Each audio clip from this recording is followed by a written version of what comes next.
मला मान्य आहे. मला गरिबासाठी लढावं लागणार आहे आणि मी लढणार आहे. पाटील साहेब, तुम्हाला संतोष देशमुखच्या प्रकरणी न्याय हवाय, बऱ्याच जनतेला न्याय हवाय, पण हे प्रकरण जर असंच वंजारी मराठा, मराठा वंजारी याच्यात जर गुरफटत गेलं, मूळ विषय बाजूला राहिला अशी भीती नाही वाटत तुम्हाला? आणि वातावरण खराब होईल. त्यांनी करू नये ना, ते निवंजरा मराठा करूच नाही ना. काय गरज पडली का त्यांना? आरोपी वाचतात काय? तर तुम्ही सुद्धा भाषा थोडीशी मावळ वापरा. अरे मी बोललोच कुणाला? तुम्ही धनंजय देशमुखला धमक्या देणार, म्हणजे त्याचा भाऊ मेलाय. आजही त्या धक्क्यातून सावरत नाहीत ते लोक. तुम्ही त्याला धमक्या देणार, अरे रवी करणार. त्या लेकराला आधार कोण द्यायचा मग? चला सांगा, त्यांनी का जगायचं? फाशी घ्यायची काय घरातल्या सगळ्या लोकांनी? त्यांना जर बोलून आधार नाही दिला, त्यांनी फाशी घ्यायचं सगळ्या. हे बघायचं की दिवस आता आधार तर हवा, पण तुमच्या बोलण्याने समाज उचकटू शकतो, प्रक्षोभक होऊ अरे मग शकतो. बोलू नका ना तुम्ही. तुम्ही बोलू नका ना. कशाला बोलले त्याला? कशाला धमकी दिली? ते दिली नसते आम्ही बोललो असतो का? त्या धनंजय मुंड्याचं नाव घेतलं की मी तोंडावर आत्ता बोत. तो लोक दापे म्हणून किती बारे सांगितलं त्याला? तुम्ही बोलू नका ना त्या कुटुंबाला. चूक तुम्ही करता. आम्ही अगोदर एकही चूक केलेली नाही, कधी करणार सुद्धा नाहीत. अगोदर चूक केल्यावर कसं काय सोडणार? मग लोक मारायचे का तुम्हाला मराठीची?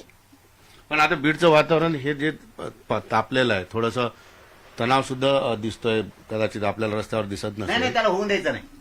तुम्ही त्याची जबाबदारी घेणार? त्याला तणावच करायचा मराठा आहे. वंजारी तुम्हाला त्याला महागाय संबंध आहे. दोघांचे बिन शांतते. महागाय संबंध आहे. मी कोणत्या वंजाऱ्याला बोललो? कोणत्या धनगराला बोललो? कुठल्या दलित मुस्लिमाला बोललो? मायक्रो ओबीसीला बोललो? कुणाला बोललो? महागाय संबंध आहे. माझे लोक मारून टाकता ना तुम्ही, आणि आम्ही शेपूट घालून बसतो. मी बघतो नुसते मुडदे मराठीचे, आणि मग जगून काय करतो? भाकरे खायला काय जगून नुसते आम्ही? तुम्ही लोकच मारून टाकायला लागल्यावर आमचे बोलायचं नाही. आम्ही तोंडाने नुसतं, तुम्ही मारून टाकताय. आम्ही नुसतं बोलतोय, बोलायचं नाही. सरकारने असं सांगितलं का? त्या गुंडाला फिरून द्या, धनंजय मुंड्याचे ते सगळे कापून द्या, लोक कचाकच हाणून द्या. दलिताला घाललंय तिथं. वॉचमॅन. हा, कुठे त्याला तिथं? कुठा? आम्ही खातोच मार. कोणाला वाटतं ना भाषा नाही चांगली, कुठून द्या. पाटील, मला एक सांगा, ठीक आहे, आता ह्या सगळ्या गोष्टी तुम्ही स्पष्टीकरण दिलं, परंतु कायदा नावाची गोष्ट आहे ना राज्यात. कायदा आहे, पोलीस आहे, यंत्रणा आहे, हे आपापलं काम करतील का? तुम्हाला यांच्यावर विश्वास वाटत नाही म्हणून तुम्ही स्वतःच भाषण करताय? धनंजय देशमुखांची तक्रार दिलेल्याचा या फरक झाला का?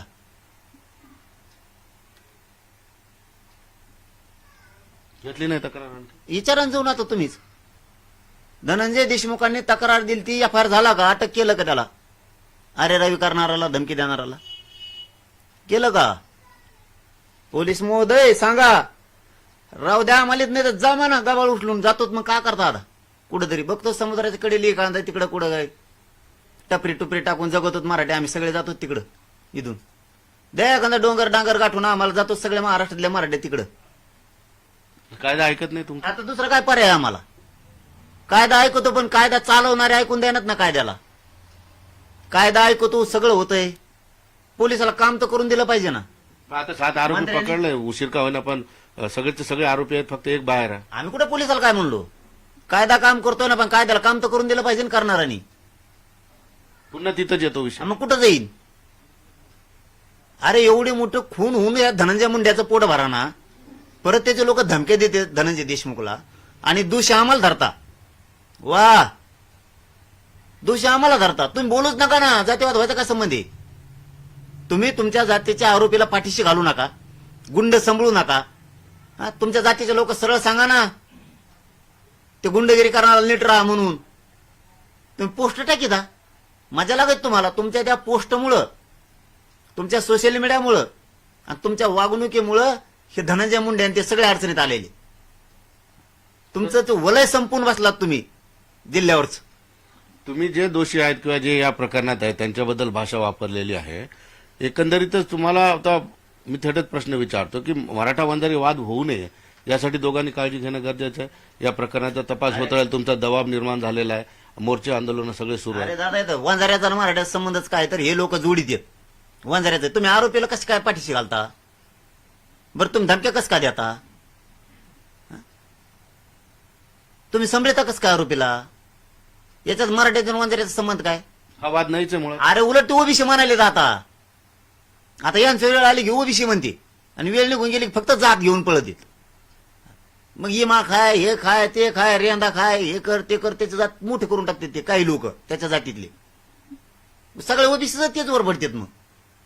आणि मधल्या काळात संकट आलं की ओबीसी, संकट गेलं झाला त्यांचं सुरू. त्यामुळे ओबीसी कोण नाही. अरे लय लोक चतुर आहेत, तुम्हाला काय सांगा, मी खोटं बोलत नाही, लय ओबीसी बी चतुर आहेत.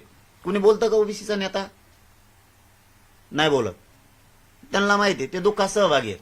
त्यांचे तर मोठा नेते आहेत ना ओबीसी, ते रामजी शिंदे येतं, ते पडळकर येतं, बरेच आहेत ना त्यांच्यात बी, ते भरणे आहेत, बरेच आहेत ना असे. तेही काम करतात का नाही करीत? का ह्योच लय एकटा कडून महाशय आलाय गुंड सांभाळणारा, आरोपी संभळून ठेवतोय. आणि आता तत्परता दाखवायला जी दाखवली आता गुन्हे दाखल करण्यात, ती देशमुखाच्या टायमाला दाखविली असती तर ती 2 दिवस मृतदेह पडून होता. किती लाजिरवाणी गोष्ट आहे राव या राज्यात. कायदा नाही देईन म्हणले ना तुम्ही, मोगा 2 दिवस लागले काय 302 दाखल करायला? 2 दिवस गाव बसून होतं आणि मृतदेह तिकडं त्या केजमध्ये. किती शरम आणणारी गोष्ट आहे महाराष्ट्राला. कायदा चालून देण्यात नाही, कायद्याची माझी इच्छा आहे यांना आत्ताच फाशी द्यावा, पण चालणारे मंत्री हे, सरकार हे, सगळे अधिकारी त्यांचेच. 25 तारखेला काही दिवसात आता तुमचं आंदोलन सुरू होत आहे. आधीच्या प्रकारानं वातावरण थोडंसं खराब झालेलंच आहे. 25ला पुन्हा आंदोलन सुरू आहे, त्याच्यात भर पडेल. खराब नाहीये, धनंजय मुंड्या करायला लागलाय. त्याला कळून आलंय आपण याच्यात हाईत असा अंदाजा दिसायला लागलाय. त्यामुळे ते ओबीसीचे नेते बोलायला लागला आता. हे गचपाने गुचपाने टोळी, थोडी लाभार्थी टोळी ही उठवायला लागला. कोणी खाल्ला असं दुसऱ्याच्याच वावराचा इमा. मग चला आपण कुणाच्या बदल्या होत्या ना, आता एका जागेवर सगळेच बसलेत, दुसऱ्याच जागेवर पळायला लागेल तर मग लागले उळायला. धनंजय मुंडेचं नाव तुम्ही आता अलीकडे घ्यायला लागलात, कमून नाही घेणार? आधी घेत नव्हतं ते? धनंजय देशमुखाला धमकी कशामुळे दिली त्याच्या कार्यकर्त्यांनी? ते धमकी दिल्यानंतर तुम्हाला आणि काय मग एवढा खून होऊन तो पोट भरलं नाही काय? तो पोट भरलं नाही आणखी, आणि आता माझ्या विरोधात उठवतो लोक. गुन्हे दाखल होते तुमच्याबद्दल. आता राज्यभर हे लोन आता त्याला पोट भरतंय ना त्याचं. धनंजय मुंड्याचं पोट भरलं पाहिजे ना. मराठ्यांनी गरीबाला न्याय नाही मागितला पाहिजे.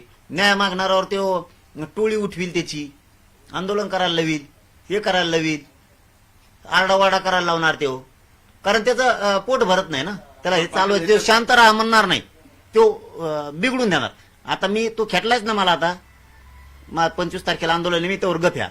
परंतु सगळ्यांच्या मनात ही इच्छा आहे की ठीक आहे, आता अन्यायासाठी रस्त्यावर उतरलात, दबाव निर्माण केला, आरोपी अटक झालेले, पण ह्याच्यामुळे राज्याचं वातावरण खराब होऊ नये असं नाही वाटत आहे तुम्हाला? अरे बाबा, करतोय कोण हे तर सांगा आम्हाला. तुमच्या बाजूने अहो, मी बोललो का त्याला 25 दिवसात? चला, माझा मुख्यमंत्री देवेंद्र फडणवीस साहेबाला सवाल आहे, मी त्याला 25 दिवसाचेच नाव घेतलं का थोपाडवर? धनंजय देशमुखला धमकी द्यायचं काय कारण? तुम्हाला त्याला मारून टाकायचे म्हणजे तो पळतो इकडे तिकडे वन न्यायासाठी, त्याला मारून टाकलं मग तुमचा खून पाचला म्हणजे धनंजय मुंड्याला ह्या ते खून पाचवायचेत का? दोन्ही बी पोट भरलं नाही त्याचं, म्हणजे भावाचं पण खून करायचं केला, आता ह्याला आणि भावाचा पण करायचा. तो पोट भरलं नाही का? गुंडावर बोलायचं नाही का? आम्ही गुंडाला बोललोय, त्यांच्या जातीला बोललो का? ओबीसीला बोललो का? हे धनंजय मुंडे वातावरण खराब करायला लागलं. याला जबाबदार फक्त धनंजय मुंडे, दुसरं कोणी नाही.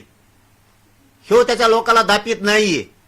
याचं आणखीन पोट भरलं नाही, एवढा जातीचा नाश झालाय त्यांच्या, एवढं नाव खराब झालंय त्यांच्या जातीचं, याचं आणखीन पोट भरत नाहीये. आणि ह्यो आता मला खेटलाय. माझ्या मराठ्यांच्या लेकराच्या तोंडाला घास आलेला आरक्षणाचा, हाता तोंडाला आलेला घास आहे. त्यामुळे 25 तारखेला आमरण उपोषण आहे. त्यामुळे मी शांत आहे. धनंजय मुंड्याला काय धिंगाणा घालायचा तेवढा घाल म्हणा, तुला काय मारून टाकायचं तर टाक. मी मात्र देशमुख कुटुंबाला न्याय मिळूस तर माग आटत नसतो. आणि त्याला धक्का लागता कामा नाही. धनंजय देशमुखला धक्का लागता कामा नाही. ते बी धक्का लागला नाही पाहिजे त्याला अजिबात. तो हे टोळ्या तू सांभाळव, त्या टोळ्यान फाळ्यांची धमकी आम्हाला नाही सांगायची. तो हे लोक तो नीट सांभाळायची, त्यांना नीट समजून सांगायचं. तो खोलात पाय गेलेला आहे, तो याच्याने काही होणार नाही. आता तो किती आता आंदोलन करायला लाव. ही तत्परता हे आंदोलन देशमुख कुटुंबाला न्याय मिळण्यासाठी केले असते केवढं नाव झालास तरी तो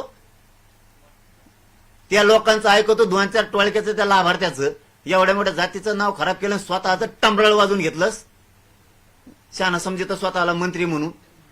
तो हे प्रकरण आहेत ना, तू माझ्यावर आता उठविलेत ना लोक, तो हे लय प्रकरण आहेत भाऊ. पण मी पाटील प्रश्न बुजणार मी त्याच्यात आता. जाता जाता तोच विचारतो, आधी पण विचारला. या दोन समाजामध्ये तणाव होऊ नये असं तुम्हाला वाटतं की नाही? अरे समाजाचा संबंधच नाही म्हणतो मी तर. दोन्ही समाजाचा संबंध काय संबंध आहे? समाजाचा संबंध खून झालाय आमचा, आम्हीच मार खायचो आणि आम्हीच गप बसायचो. आता त्या पोरावर बी बेतली धनंजय देशमुखांवरती बोलायचंच नाही. अरे त्या कुटुंबाला बळ द्यायचं कुणी? त्या कुटुंबाच्या पाठून हात फिरायचा कुणी? ते रडायला लागले पोरग, त्याला बळ नाही द्यायचं. आणि एवढे मोठे मराठी असून उघड्या डोळ्यांचं तर रडणं बघायचं काय मग आम्ही? हे जर त्याला पोलीस स्टेशन मधून धमक्या द्यायला लागलेत म्हणल्यावर त्याचा मर्डर बघत होत, मग त्याचं मुंडकं तोडून टाकलेलं बघत होत, मग आम्ही काय आता बोलायचंच नाही काही? हे सांगतंय का सरकार? हे सांगतं का की गुंडाला कापू द्या मराठ्याला, तुम्ही फक्त गप बसा, बोलायचं कुणीच नाही? त्याचा बिचाराचा भाऊ गेला, त्याच्यावर संकट आहे. संतोष भैयाच्या बायकोने कसं जगायचं हो? ते लहान लहान लेकरांनी कसं जगायचं? आम्ही त्या गुंडाला बोललो, यांचं जातीला बोललो का? यांना काय लागायची गरज आहे गुंडाला बोलल्यावर? गुंडाला बोलल्यावर यांना लागायची गरज काय? ज्यांनी धमकी दिली त्याला बोललो, मग यांनी उलट मिळालं पाहिजे. त्यांनी काय धमकी दिली रे? मग कशाला रवी केली तीन काय जायचं तिथं? यांनी उलट यांच्या जातीच्या लोकांनी यांच्याच जातीच्या लोकांना झापायला पाहिजे होतं. तणावाचा काय संबंध आहे? हे धनंजय मुंडे याच्या स्वार्थासाठी तणाव निर्माण करायला लागला. तणाव पिणाव होत नसतो, तुम्ही काळजी करू नका त्याची. पण आता- मराठ्यांना सांगतो शांत राहा. बघू 25 तारखेला आंदोलन आहे, आपल्या हातातोंडाला घास आलेला आहे, गरीबाच्या लेकराला आरक्षण आहे, बघू कुटुंबाला न्याय देणार आहेत. पण मी हटणार नाही, मी चुकीचं काम करत नाही, मी स्वतःहून कोणाला बोलत नाही. मला दाखवून द्या आधी मी बोललेलो नाही. काय काय मध्येच बोलत येत बळच नाही, तुकलं तरी थुकाचा ढीक येत, त्याला मी काय करू? पण आता आंदोलन सुरू झाले, आपण बघतो 3-4 ठिकाणी आंदोलन सुरू झाले, सगळे आरोपी अटकेत आहेत. आंदोलन होणार आहेत आणखी? नाही, ते आता समाज शेवटी ती खूप हळहळ मोठी, ती खून न बघण्यासारखा आहे. खुनाच्या बाजूने बोलू नका म्हणते धनंजय मुंड्या, त्याची टोळी आंदोलन करत हिंडती. खुनाच्या बाजूने बोलायचं नाही, म्हणजे कुणाचा जरी खून झाला, मराठ्यांनो समजून घ्या, राज्यातले तुमच्या छातीवर हात ठेवून मराठ्यांनी खरं बोला. आपल्या घरातल्या लेकराचा खून झाल्यावर तुमच्या डोळ्या देखता तुमच्या लेकराला तडातडा तोडल्यावर त्याच्यावर बोलायचं नाही का? ह्यो मराठ्यालाच सवाल आहे. आणि आता दुसरा सरकारला आहे, ज्याचं लेकरू मारून टाकलं संतोष देशमुख, त्याच्या भावाला सुद्धा धमकी दिली का? त्या धमकी देणाऱ्या गुंडाला बोलायचं नाही का सरकार? आम्ही का सरकार नुसतं आमच्यावर गुन्हे दाखल करायलाच आहे? फक्त मराठ्यावर, मी मराठ्याकडून काम करतो, गोरगरीब मराठ्यासाठी लढतो, त्यांना न्याय मागतो, म्हणून माझ्यावरच गुन्हे दाखल करणार का? कोणचा कायदा आणि कोणचं सरकार चालवताय तुम्ही? ते उघडं पडलेल्या कुटुंबावर कोणाला मायेचं आधाराचं छत्र नाही धरायचं का देशमुख कुटुंबावर? धनंजय देशमुखांना धमकी दिल्याच्या नंतर मराठ्यांना सांगतोय, आणि मी सांगितलेल्याच्यावर छातीवर हात ठेवून विचार करून बोला. धनंजय देशमुखाला धमकी दिल्याच्या नंतर मी त्या धनंजय देशमुखांच्या बाजूने बोलायचंच नाही का? मी त्या गुंडाला बोलायचंच नाही का? वंजाऱ्या जातीला बोललो का मी? धनगर जातीला, दलित मुस्लिम जातीला, गुंडावर बोलायचंच नाही का? कापून द्यायचं का धनंजय देशमुखला सुद्धा? त्याचा भावाला तर कापलंच. काय चूक आहे? कोणता न्याय आहे या राज्यात मराठ्याला नेमका? जाणारा ढोराला सुद्धा मारत नाही तितकं मारलंय संतोष देशमुखांना. पचवायचं परभणीचा मॅटर दलिताचा आहे म्हणून पचवायचं. कापा आमच्या लोकांना, म्हणा बोलू नका. कुठली पद्धत? नुसतं ते एक बौद्धाचा नेता वाकोडे टाका मारू, मारा, बोलायचंच नाही. आता संतोष देशमुखांचा भाऊ धनंजय देशमुखला मारून टाकायचे, टाकून द्यायचं, बोलायचं नाही गुंडाला. नाही तर धनंजय मुंडेची टोळी आंदोलन करणार आणि त्यांच्या सगळ्या जातीला बदनाम करणार. बोललं की सरकार त्याच्या बाजूने उभा राहणार. वा सरकार, आता भाऊ तू खेटलास धनंजय मुंडे मला, तर उठली तू टोळी. बघू खेटू आपण. तो हे लय प्रकरण आहेत बाळा. हा, तो हे लय प्रकरण आहेत डेंजर. तू खोलात पाया जाऊनच देऊ नको शान असतील तर आणखीन बी सांगतो तुला मी. हा, तो हे एवढे प्रकरण आहेत परळीपासून मुंबईपर्यंत. तुला जेरीसच आणणार मी सुद्धा. मग सोडणार नाही मी तुलाही जेरीसच आणणार. तू माझ्या गरीब मराठ्यांचा खून केला. संतोष देशमुखाला तो हे कार्यकर्ते त्यांच्या धनंजय देशमुखाला धमक्या देतात आणि त्या धमकीवर मी बोललोय त्या गुंडाला. तू याला जातीचा रंग द्यायला लागला. चुकीचं पाऊल उचलायला लागला धनंजय मुंडे. ओबीसीच्या नेत्याला तू माझ्या विरोधात उठवायला लागला आणि माझ्या जातीच्या विरोधात उठवायला लागला. धनंजय मुंडे, तू बाकीचे ते ओबीसीचे नेते सुद्धा देशमुख कुटुंबाच्या विरोधात उठवायला लागला. जातीय तेढ निर्माण घडून आणायला लागला. खोलात पाय चाललाय तुझा. आणखीन सुद्धा समजून सांगायचा प्रयत्न कर. तुझ्या विरोधात एक शब्द सुद्धा मी काढलेला नव्हता. एक शब्द सुद्धा. धनंजय देशमुखला धमकी तुझ्या कार्यकर्त्यांनी दिल्यामुळे मी त्या गुंडाला बोललेलोय. तुझ्या जातीला नाही. बळत जातीवाद करू नको, तीड सुद्धा निर्माण करू नको. निश्चित आपण बघितलं या ठिकाणी मनोजदादा जरांगे यांनी सविस्तर या ठिकाणी आपली प्रतिक्रिया दिलेली आहे. निश्चितपणे परभणीच्या भाषणावर आक्षेप आलेले त्याच्या विरोधात आंदोलन सुरू झाली. मात्र मनोज जरांगे पाटील यांनी स्पष्टपणे सांगितलं की त्या भाषणामध्ये मी फक्त जे आरोपी आहेत, जे गुंड आहेत त्यांच्याबद्दल ही भाषा वापरलेली. संबंध वंजारा समाजाबद्दल मला बोलायचं नव्हतं, बोलणार नाही. मात्र याचा चुकीचा अर्थ काही राजकीय नेते काढतायत. धनंजय मुंडे हे वेगळ्या पद्धतीने हे आंदोलन घेऊन जात आहेत असा सुद्धा आरोप मनोजदादा जरांगे यांनी केला. सुधीर जाधव सह महेश सरपंच